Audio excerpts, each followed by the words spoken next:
আজকে গণেশ চতুর্থী। আমি এখন যাচ্ছি ফুলমালা আনতে। আর আজকে একটা গৃহপ্রবেশের নিমন্ত্রণও আছে সন্ধেবেলা। রাধে রাধে বন্ধুরা, আমার চ্যানেলে সবাইকে স্বাগত। আশা করি তোমরা সবাই ভালো আছো। আর এই দেখো, আমার ফুলমালা আনাও হয়ে গেছে। এখন আমি মার ঘরেতেই রয়েছি, তো এখন যাচ্ছি, মার ঘরেতেই যাচ্ছি। ফুলমালা নিয়ে এই রাস্তা দিয়ে একটু হেঁটে যাচ্ছি, আর তার সাথে সাথে একটু ভিডিও করে নিচ্ছি।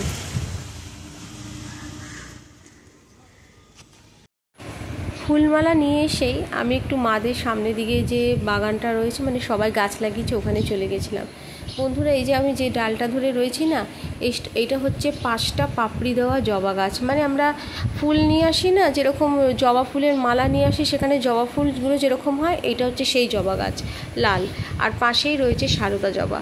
আর আমি দেখো একটু দুর্বা তুলে নিচ্ছি, কেন গণেশজিকে তো দুর্বা দিয়ে মালা তৈরি করে দিতে হয়।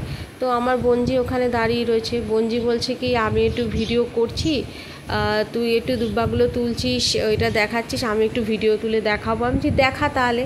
এই যে দেখো কতগুলো দুব্বা তুলেছি। ও আরও দুব্বা তুলে নিয়ে গেছে, ওই যে মালা করবে বলে তুলে নিয়ে গেছে। আর আমি মালা করিনি, আমি এমনি কিছু দুব্বো নিয়ে এসেছি। ওখান থেকে সোজা চলে গেছি বাজারে। আর সবজি বাজার করে আর যা যা কেনার কিনে, কারণ সকালেই তো স্নান করে আগে পুজো দিতে হবে, তা ওগুলো নিয়ে এসে, আর দেখো সাথে নিয়ে এসেছি একটা পঞ্চমুখী জবা গাছ। আজকে বাজারে যেই দাদাটা বসে না ফুল নিয়ে, ফুল গাছ নিয়ে, সে দাদাটা আসেনি, অন্য একটা কাকা এসেছিল, তো ওনার কাছ থেকে এটা নিয়ে এসেছি পঞ্চমুখী জবা। রঙটা কেমন হয়েছে সবাই একটু জানিও। আমার না রঙটা জবা ফুলের রঙটা এত পছন্দ হয়েছে। হ্যাঁ, এই দেখো কালারটা দেখো, তোমরা কিন্তু জানিও কীরকম লেগেছে তোমাদের। আমার তো খুব ভালো লেগেছে। সোজা চলে গেলাম বারান্দায় গিয়ে এখন এটা রেখে দেবো। এখন বসাবো না, পরে বসাবো। এখন আগে বাসি ঘর বারান্দা মুছে স্নান করে আগে পুজোটা সারবো। আজকে না আমার মায়েদের যেখানে ফ্ল্যাট, ওখানে একজন ফ্ল্যাট কিনেছে, তো গৃহপ্রবেশের নিমন্ত্রণ আছে, তাই আজকে রান্নার বেশি চাপও নেই। ওই দুপুরের আন্দাজেই যা করব।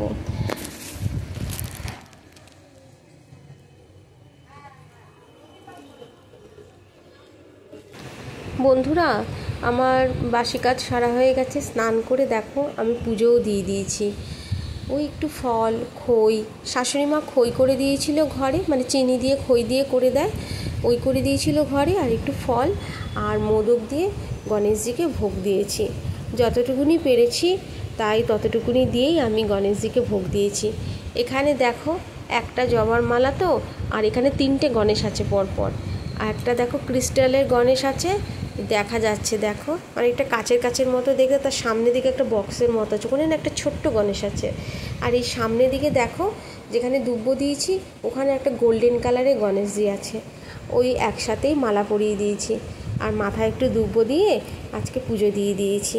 যতটুকুনি যা আমাদের সামর্থ্যের মধ্যে হয়েছে ততটুকুনি দিয়েই আমি গণেশজিকে পুজো দিয়েছি। কীরকম লেগেছে সবাই জানিও। আজকে আবার সন্ধেবেলা চলে যাব ওই বাড়িতে, কেন সকালবেলা তো ওই বাড়ি থেকে এলাম বাজার টাজার করে। আজকে আবার সন্ধেবেলা চলে যাব, যেহেতু ওখানেই নিমন্ত্রণ গৃহপ্রবেশে। একটু ধুনোও ধরিয়ে দিয়েছিলাম। আমাদের যতটুকুনি সামর্থ্যের মধ্যে হয়েছে ততটুকুনি দিয়ে আমি পুজো দিয়েছি। এইবার একটু চা করে নিচ্ছি। না, চা না খেলে না একদম কাজে মন বসে না, এনার্জি পাই না। একটু চা বসিয়েছি, আর এদিকে ভাত বসিয়েছি। কি সবজি এনেছি দেখাই নয় তো হয়নি তোমাদের। এই দেখো আজকে এই সবজিগুলো নিয়ে এসেছি। ওই আজকে একটু করব গাটি কচু দিয়ে তরকারি, যেহেতু গণেশ চতুর্থী নিরামিষ রান্নাই হবে, তাই গাটি কচু দিয়ে তরকারি করবে। যে টমেটো, আদা বাটা, জিরে বাটা, আর তার সাথে একটু কাঁচা লঙ্কা চিড়ে নিয়েছি। আর এখানে একটু পটল ভেজে নিচ্ছি। আর করব হচ্ছে একটু লাল শাক। বন্ধুরা, কোমরে না আমার খুব যন্ত্রণা, যার জন্য না, মানে আমি তো যা মশলা করি সবই তো শিলে বেটেই করি, কিন্তু আজকে না জানো তো কোমরে ব্যথা, তো তাই খুব বেশি না শিলে জোর করে না আমি বাটতেও পারছিলাম না। তার জন্য না জিরে আর আদাটা তাও ভালো মতো মিহি হয়েছে, কিন্তু জিরেটা না খুব ভালো করে মিহি করে বাটতে পারিনি আজকে। আর সব কিছু রান্না হয়ে গেছে বন্ধুরা, বাসন মাজাও হয়ে গেছে, গ্যাস মোছাও হয়ে গেছে। এখানে দুধ আমি গরম বসিয়ে দিলাম। আর এই দেখো বাইরের ওয়েদারটা একবার দেখছি সকালবেলা মেঘলা, আবার দেখছি রোদ, আবার দেখছি এক সাইডটা মেঘলা হয়ে রয়েছে, আরেক সাইডটা রোদ হয়ে রয়েছে। আবার খানিকক্ষণ পর দেখা যাচ্ছে যে আকাশ পুরো পরিষ্কার। কখন যে কীরকম মেঘের খেলা চলছে সব দেখলে ধরা যায়।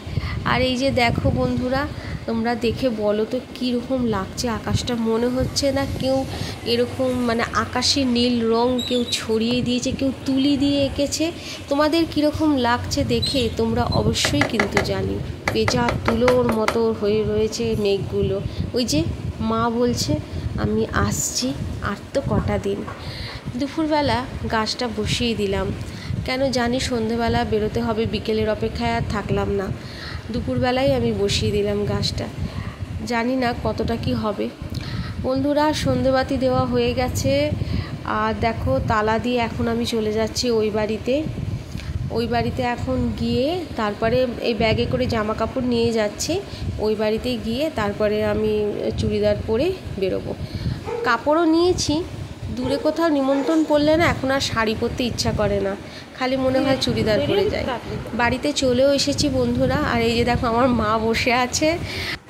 আর বন্ধুরা যে জিনিসগুলো দিচ্ছি, এই যে দেখো 4টে কাপ নিয়ে আর একটা স্ন্যাক্স ট্রে, মানে পুরো সেট আমার বোনজি গিয়ে কিনে নিয়ে এসেছে। আমি তো আর যেতে পারিনি, ও দুপুরবেলা বেরিয়েছিল। এই একটা সেট কিনেছে, আর একটা দেখো 2টো কফি মাগের সেট কিনেছে। এই দুটো একসাথেই দেওয়া হবে আজকে।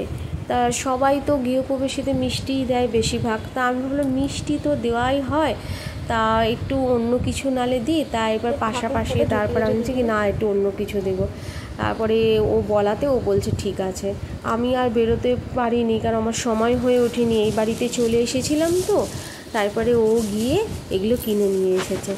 এই একটা সেট, মানে এখানে 4টে কাপ আর একটা স্ন্যাক্স ট্রে, আর একটা সেট কিনেছে 2টো কফি মাগ দিয়ে রয়েছে। এগুলোই আজকে দেওয়া হবে। আর আমি ওকে বলছি এর প্যাকেট কোথায়, ও বলছে প্যাকেট না, এগুলো হ্যান্ডেল এরকম ধরেই দেয়। আর দেখো বন্ধুরা এই যে 2টো কফি মাগ। বন্ধুরা কেমন হয়েছে দুটো জিনিসই তোমরা কিন্তু অবশ্যই কমেন্ট বক্সে জানিও। গৃহপ্রবেশে যে দেওয়া হচ্ছে এগুলো কীরকম লেগেছে তোমাদের ভালো হয়েছে না হয়েছে। আর এই দেখো আমি একদম রেডি হয়ে গেছি, আমার হাজব্যান্ডও রেডি হয়ে গেছে, আমিও রেডি হয়ে গেছি। আমি একটা কটনের মধ্যে লং পরেছি, লং ফ্রক চুড়িদারগুলো আছে ওগুলো পরেছি। এটা কটন প্যান্ট, কটন ওড়না আর কটনের পুরো সেটটাই কটনের। আর এইটা কিন্তু আমি কিনিনি, এই লং ফ্রক চুড়িদারটা আমাকে আমার জন্মদিনে আমার বোনজি গিফট করেছে। ও প্রায়শই আমার জন্মদিন, আমার হাজব্যান্ডের জন্মদিন, বিবাহবার্ষিকী, এটা ওটা সেটা কিনে কিনে দিতে থাকে। কীরকম লাগছে আমাকে অবশ্যই কিন্তু কমেন্ট করে জানাবে। এই যে দেখো এই ঘরটাতে গৃহপ্রবেশ হয়েছে। আমরা এখন ক্লাবে গেলাম, মানে পাশেই ক্লাবে গেলাম, ওখানে খেতে বসেছি। তো আমরা যখন খেতে বসেছি তখন ফাঁকাই ছিল। আমি ভাবছিলাম কি কাছের থেকে কাছে, রাত্রি 10টা 10:30 কেন 11টা বাজলেও অসুবিধা নেই, কারণ আমার মায়ের ঘর থেকে ফ্ল্যাট বেশেষটা মানে 2টো স্টপেজ, কোনো অসুবিধা নেই, হেঁটেই তো যাতায়াত করি আমরা, কোনো অসুবিধা নেই। কিন্তু আমার হাজব্যান্ড বলছে না একটু তাড়াতাড়ি করে খেয়ে নাও, কেন ওর পরপর 2 রাত্রি হাট ছিল, রাত জাগা। এবার ও মানে আর বেশি দেরি করতে চাইছে না, তাই জন্য তাড়াতাড়ি করে খেতে বসে গেলাম। বন্ধুরা এখানে খাওয়া দাওয়া সেরে তারপরে একটু মায়ের সাথে আর শাশুড়ি মায়ের সাথে দেখা করে ফ্ল্যাটের দিকে যাচ্ছি। আর দেখো গণেশ ঠাকুর আবার দর্শন হয়ে গেল। আর রাস্তায় কী সুন্দর লাইট দিয়ে সাজিয়েছে।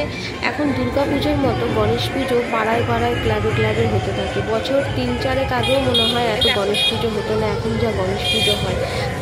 লাইক দিয়ে পুরো ভিডিওটা বন্ধুরা দেখো, তোমাদের কীরকম লাগলো অবশ্যই জানিও। আমার চ্যানেলটিকে যারা এখন অবধি সাবস্ক্রাইব করেনি তারা তাড়াতাড়ি করে সাবস্ক্রাইব করে নিও, শেয়ার করো, কমেন্ট করো। খুব তাড়াতাড়ি আরেকটা নতুন ভিডিও নিয়ে চলে আসবো। আর তোমরা সবাই ভালো থেকো, সুস্থ থেকো। আজকের মতো ভিডিওটি এই অবধি। রাধে রাধে।